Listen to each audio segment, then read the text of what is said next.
Welcome to the Banker Lamp. Please enjoy the video. You start by preparing a workspace and installing essential extensions so you can code immediately. Open VS Code, select or create a project folder, and enable the Explorer view.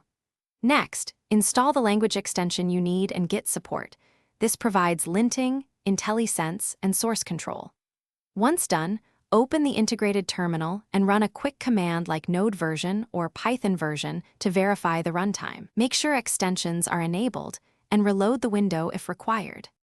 You now configure VS Code to match your workflow and speed up development.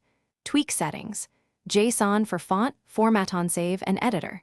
Tab size, add key bindings for actions you repeat. Configure tasks to build or run tests, and create a launch.